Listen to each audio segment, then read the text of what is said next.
Hi, everybody. My name is Elisabet Raquel García. My pronouns are she, they, and I am a global education DEI specialist. I'm also a multicultural Latina, Mexican and Chilean origin with a mother born in Bolivia who grew up not speaking Spanish or knowing anything about who I am or where I came from. Learning Spanish has changed everything for me in my personal and professional life. Personally, reacquiring my Spanish skills, it allowed me to reconnect with my long-lost family all across Latin America in multiple countries. So that means so much for me because I grew up not being able to communicate with my loved ones or with anybody in Latin America who spoke Spanish. So it changed everything for me.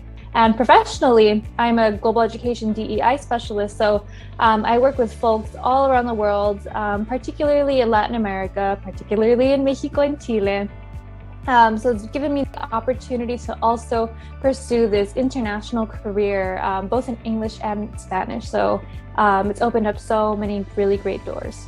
Advice I would give to my younger self is to hold on to your heritage and your language skills with all your might. This was something that I really struggled with growing up. I remember I spoke Spanish until I was about 5 years old, and then I went to school and I felt really pressured to speak only English and start shedding my heritage. So I really let those pieces of me go so I can pursue the expectations of me as a young Latina woman in the US. And if I can go back in time and tell my younger self not to give up my Spanish skills, not to give up my heritage, because it's my divine right to practice all of these aspects of my identity, that's what I would definitely tell myself.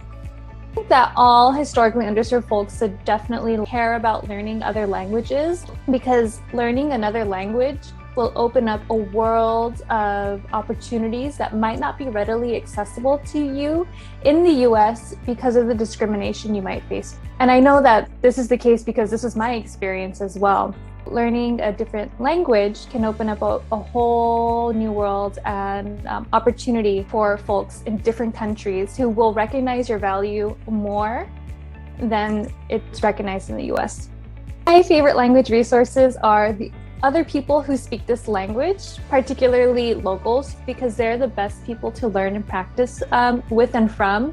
And you're able to communicate with everybody across different socioeconomic statuses, across different regions, across different social barriers. I studied Spanish, and I guess I've developed really academic and professional Spanish skills. And at the beginning, I wasn't able to talk to regular people like my friends and my family who live in pueblos and in campos, which are small towns, small villages. But actually going there and learning Spanish from them taught me more skills than what I would have learned at the university about how to have a regular, engaging, everyday conversation with everyday people. If you are a person who comes from a heritage with a language that you associate with or grew up with, don't forego learning that language first. And if you're a person who has diasporic ties to folks around the world who speak a language that you're interested in and that you would love to communicate with, if you can't trace back your heritage to just one language, I would say go for that language first.